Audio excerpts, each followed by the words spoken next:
Nagsimula na po ang pamimigay ng tulong ng GMA Kapuso Foundation sa mga nasalanta ng bagyo. Ngayong umaga nga po, tutulong po tayo sa pag-repack ng relief goods para sa mga kababayan natin. Si Miss Suzy, Kim, kamusta po kayo dyan?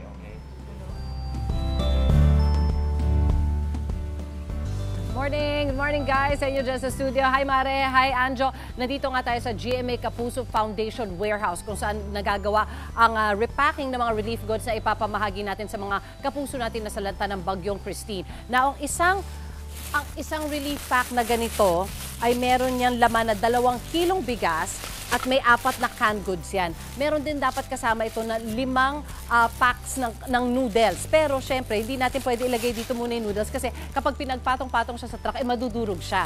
So ngayon, pinapamigay yung noodles kapag nandoon na sa distribution center mismo o sa distribution areas. Now, pag nakabuo na sila ng 12 na ganito, ilalagay naman niya dito sa mga sako.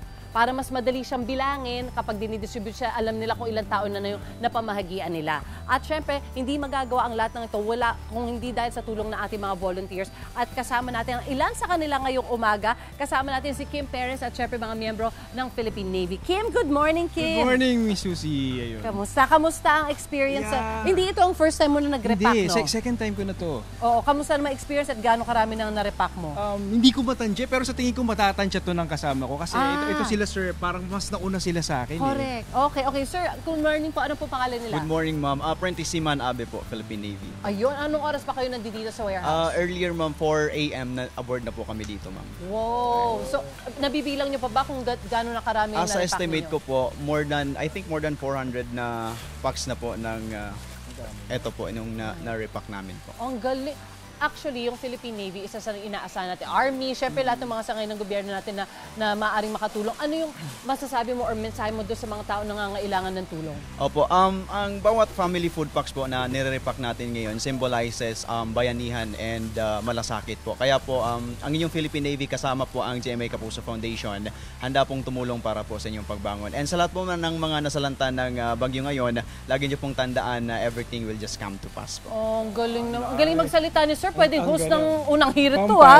Oo nga, medyo. Ano, Kim, tuloy-tuloy lang ang paggawa mo dito? Tuloy lang. Ayan. So actually, kagaya nga na sinabi ni Sir na kailangan talaga magtulungan tayo sa mga ganitong mga panahon, di ba? Anong pakiramdam na nakakatulong ka in this way? Kasi baka marami din ibang mga tao dyan na syempre gusto nilang tumulong, pero ikaw nabibigyan ka ng pagkakataon na makatulong na sa ganitong paraan, like in a physical manner. Masaya kasi kagaya na ito yung mga blessing na dumarating sa ito yung give back ko sa mga nangangailangan nating mga kapuso. And thankful din ako dahil binibigyan ako ng chance na nandito nga and syempre hindi man ako makapag full health, makapunta dun sa lugar. Ito yung way ko talaga. Di ba kagaya natin? Totoo, na may chance ay gawin ito. Kaya maraming salamat sa iyo. And of course, sa mga miyembro ng Philippine Navy na tumutulong talaga sa Kapuso Foundation. Actually, ngayon po, syempre, merong Operation Bayanihan ang Kapuso Foundation. Sa kasalukuyan po ngayon, meron tayong mga operations na ginaganap sa may Batangas area at sa may Quezon Province.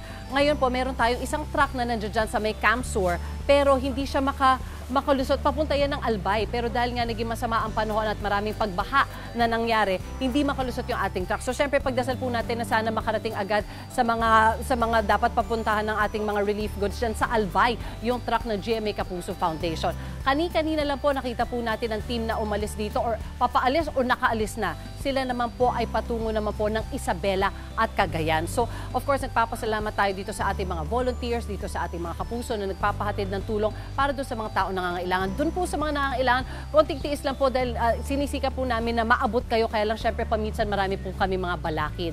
Ngayon doon sa mga kapuso naman natin na maswerte katulad natin na ligtas sa sakuna at dito sa mga epekto ng pagbagyong ito, meron po kayong tumulong sa amin. Hindi mo kayo makakapunta dito sa ating warehouse, meron kayong pagkakataon na makatulong by way of donating. Ang GMA Kapuso Foundation po ay tumatanggap ng donations through their official donation channels. Meron po tayong mga bank accounts na pwede nyo po i-screenshot dyan. Kuhanan nyo ng picture po yan para ma-review nyo kung saan yung bank account na pinakamadali para kayo ay makapag-donate. Meron din tayong mga online channels na napakadali din po para makapag-donate. Nandyan po ang GCash, nandyan po ang Lazada, nandyan po ang Shopee, nandyan po ang Metrobank credit card. Pwede rin po dyan. Cebuana Luwilierd po ay tumatanggap po ng donations po ninyo para sa Kapuso Foundation. At syempre, konting paalala lang po, hindi nagbabahay-bahay ang GMA Kapuso Foundation para kumuha ng donasyon na mula sa inyo. Dapat po sa inyo manggaling ang pagpapadala ng donation nyo para sa amin. Of course, nagpapasalamat kami in advance at nakikita nyo naman sa likuran ko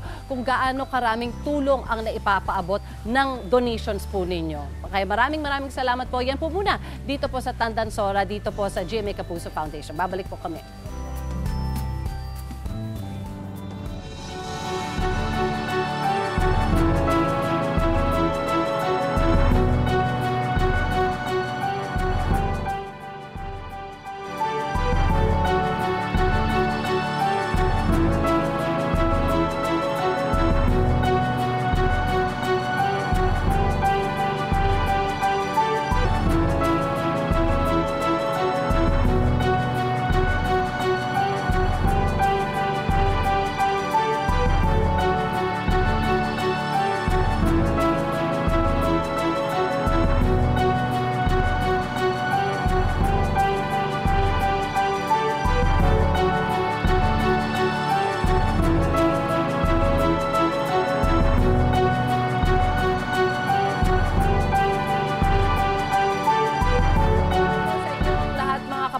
Sa ating live stream dito sa unang hirit, nandito tayo sa GMA Kapuso Foundation Warehouse kung saan ginagawa ang repacking ng mga relief goods. Ito mga relief goods na ito ay papadala natin syempre sa mga lugar na nasalanta ng Bagyong Christine. Ang isang relief pack na ganito ay merong 2 kilong bigas, merong 4 na canned goods, at meron din ipamimigay ng mga noodles, 5 pack ng noodles. Pero syempre yung noodles doon na sa location ipamimigay kasi madudurog yan kapag nilalagay nila dito. Syempre ipapagpatong-patungin to mga sako na to pagdating sa mga trucks ng GMA Kapuso Foundation. At syempre hindi naman magagawa ang lahat ng ito kundi dahil sa tulong ng ating mga volunteers. Kasama natin dyan syempre mga kawani ng Philippine Navy at si Kim Perez.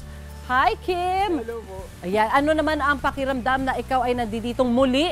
Dahil parang second time mo na tumulong, ano? Yeah. Masaya kasi ito yung way ko talaga para i-give back yung mga nakukuha kong blessing to this coming year. Siyempre, kagaya ng mga kapuso natin na nangangailangan, may shortcoming sila. So, hindi man ako makapunta dun, direct na makatulong sa kanila. Ito yung way ko. Right. Yes. And of course, bukod sa'yo, marami ka mga kasama ditong nagre-repack. Si Sir, good morning po sa inyo, Sir. Ano pangalan nila? Good morning po, ma'am. Apprentice Siman Abe po, Philippine Navy. Ayan, anong oras pa kayo nagsimula mag-repack? 4 a.m. po, ma'am. Aboard na po kami dito sa GMA warehouse po. Mga palagay mo, na-assess mo ba kung gaano karami na na-repack niyo? Earlier po, for now, parang nasa more than 500 na po. Yung nice. na-repack. Thank you, Sir. Sorry,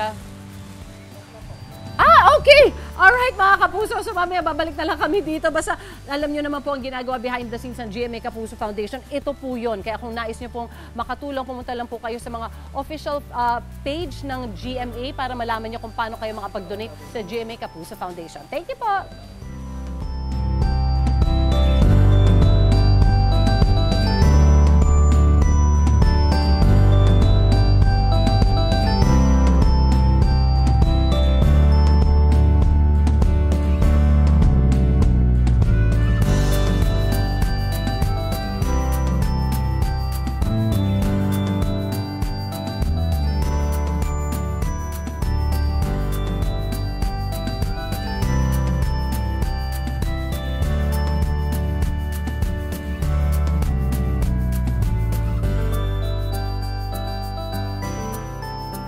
Walang tigil po mga kapuso, pamimigay ng GMA Kapuso Foundation ng tulong sa mga apektado po ng Bagyong Christine. Kaya balikan natin si Suzy at si Kim na tumutulong sa pagre-repack ng relief goods para sa mga kapuso natin.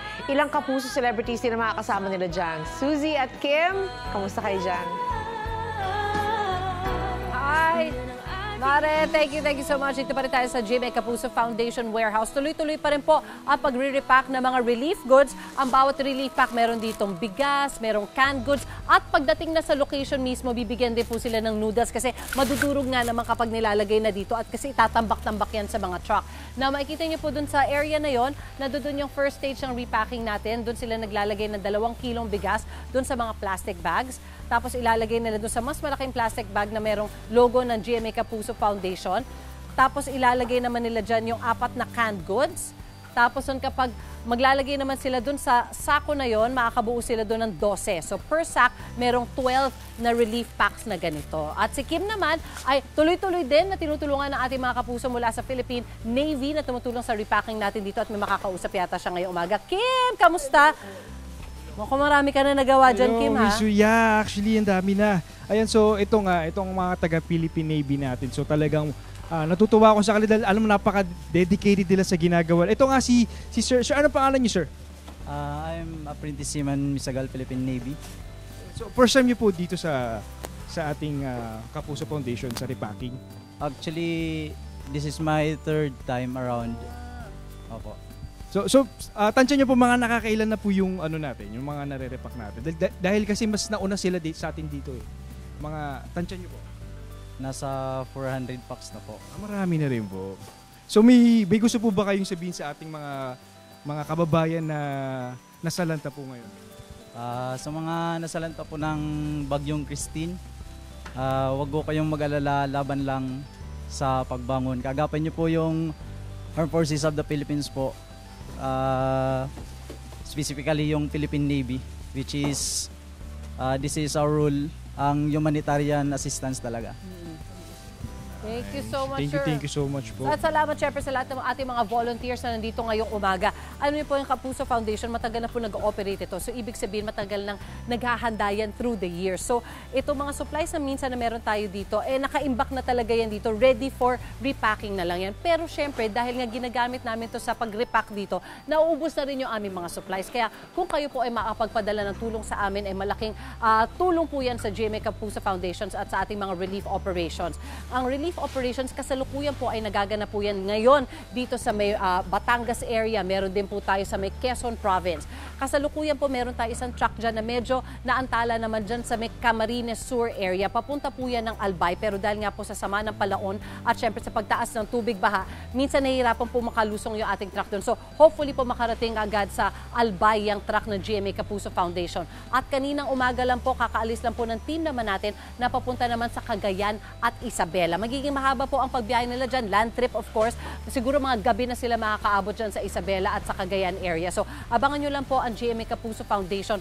At samantala kung kayo naman po nasa inyong mga tahanan at nais nyo tumulong sa amin at matulungan na makapag-distribute kami ng mas maraming mga relief goods sa ating mga kapusong nasalanta, pwede po nyo magawa yan at the comfort of your own home sa pamamagitan po ng mga official bank accounts ng GMA Kapuso Foundation. Ipa-flash po namin yan sa inyong mga TV screen. I-screenshot nyo po yan o take a picture para mapadala nyo later. Meron din po tayo mga online channels. Napakadali na po magpadala. Meron po dyan GCash, meron tayong Shopee, meron tayong Lazada, meron din Metrobank credit cards, tumatanggap din po yan. At syempre yung mga establishmento ng Cebuana Luwilier, tumatanggap din po ng mga donations para sa Kapuso Foundation. Thank you po in advance sa tulong na ipapaabot nyo sa ating mga kababayan na nangangailangan ng tulong sa panahong ito. Alright, so dito lang po kami sa Kapuso Foundation Warehouse. Tuloy-tuloy lang po ang pagre-repack nito para makalabas na po itong mga items na ito para sa mga kapuso natin nangangailangan. Back to studio. Thank you.